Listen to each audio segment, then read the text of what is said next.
Hello and welcome to That CMS Guy podcast. We're going to be speaking to David Protheroe, who has got a TikTok page called New Ashton True Member.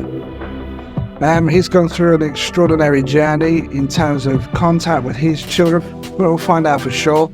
And he's got a very in-depth knowledge about the family courts and his journey. So we're going to explore that today. Flying through the moon, like you play among the stars. Let me see what the is like on Jupiter and Mars. In other words, please be true. In other words, I love you. Hey, well, honey, how are you? How you doing? I'm fine, thanks. Nice last. I'd shake hands with you, but but I can't. Shake hands. Yeah, there's just hands. How do you do? I'm very well. Welcome to That CMS Guy podcast. Thank you.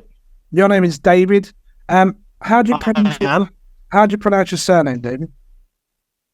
Protheroe Bainan. Because it's a long name, I go with it's just David, and That works. we're trying to fit all that. David works for me. So, David, you've got a channel on TikTok, and it's done really well. But what's the name of your channel? Thank you. New Ashton Crew Member. That's like my username, and because I've got to be careful about identifying my children, I just I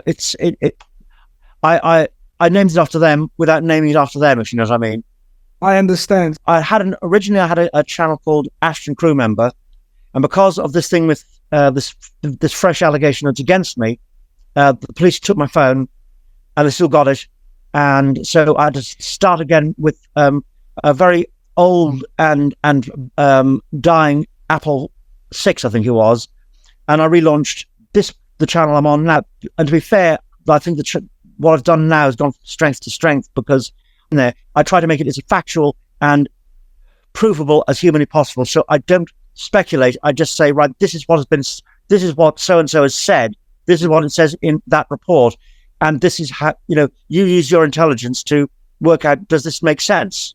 I think that you are a very intelligent individual. I've seen a number of your videos, and what strikes me the most is that you are a researcher. You're an individual who is really drilled down deep into the family court system, the laws, and. But what I'd like to do, David, I think the audience would be really interested in finding out what's happened to you, and then what you've been doing since to combat it as a non-resident parent. I know you actually don't really deal with the CMS, do you? No. Just before what I might call round 2 kicked off, which is the fresh round of allegations, my ex was saying to me, in fact, the night she assaulted me, she said if I don't start paying more, she's going to bring the CMS, and then she picked her another quarrel with me, kicked the legs from under me, and you can imagine how that went.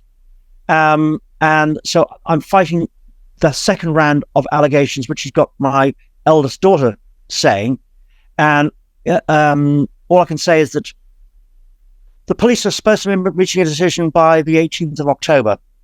So let's start from the beginning. So tell us about your relationship. What was it like? What was going on in your relationship? How did it end? When did it end? Well, lockdown, I think, was when the rot started. Really, my wife had been working at a local bakery, and supporting us while I was doing a business management degree, which she was actually in favour of me doing. But I said, if I do this, it's going to be a lot of hard work, and money's going to be tight, and it's going to be years before we see any benefit out of it. So I was doing well with that, but it was, doing any kind of a degree is a lot of hard work. I was doing well at it, but she said, why don't I go off and be a manager at a supermarket? I said, I'm not interested in supermarkets. I'm interested in aviation. I want to do something in that. And so anyway, I was working hard at it. Then COVID hit and turned threw everything into the air. I had to go on universal credit. I got my SIA badge, became a security guard, and I got a job, as I say, working for a job centre. Yeah. I've been doing that since 2020. And I actually enjoy it. And financially, we were actually doing very well. But because I didn't have a manager's job title, it was demeaning. And so the rot was setting in. Demeaning to you or demeaning to your... Demeaning to her. She wanted me to have a fancy job title like a manager or a supervisor or a director or a barrister or a surgeon. That kind of a job title. But I said, I'm happy doing what I do. And I've got a manager's salary without the stress of being a manager. Why bother? And it wasn't good enough for her. She was verbally very unkind to me. That's the best way I can describe it on here. She was derogatory of you. For example, the fact that I don't understand spreadsheets, or I like airplanes, I like books. I prefer a crossword puzzle or a word puzzle or a Wordle to playing football. I'm not sporty. I'm not technically minded. We had to do a project for my daughter at school last year where we had to rebuild a model of Canterbury Cathedral. And she said, why can't you just do it in a week? And when I made the point to her, Canterbury Cathedral took 1,000 years to build. She said, oh, well, you can't do it because you never finished college. It was everything I was doing, or she didn't understand or didn't agree with. Oh, it's because you never finished university. And the implication is that I'm stupid. What's her cultural background? Is she English? She's Congolese. She's from the northeast of the Congo, about 200 miles from the border with Uganda, Rwanda, sort of that part of Africa. Yeah. And at the time I was very much in love with her. I thought she was a good woman. We've got 3 beautiful children whom I love more than I will ever love anything in the world. And then beginning of last year, she said, well, we're paying too much for rent. I want to get a council house. And I said, well, that's a long process, and it takes as long as it takes. So she said, let's register ourselves as homeless. I said, you cannot do that. First of all, it's not honest. We're not homeless. And second of all, you do that, we could end up, if we declare ourselves homeless, you could end up in a refuge or a shelter, and they're not nice places. And they're certainly not places you would choose to take a child. Bearing in mind, she has to renew a visa last December. She went to the council, alleged domestic abuse. Social services went through a Section 47. And the next thing I knew, towards the end of August last year. How did you get there? How did you get from moving house to making an allegation? Well, here's the thing.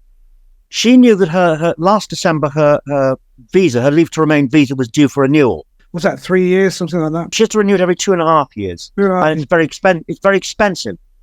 But she decided that because she wanted a council house, her visa renewed on the cheap, and benefits in her own rights, which is a Congolese national she would not normally get.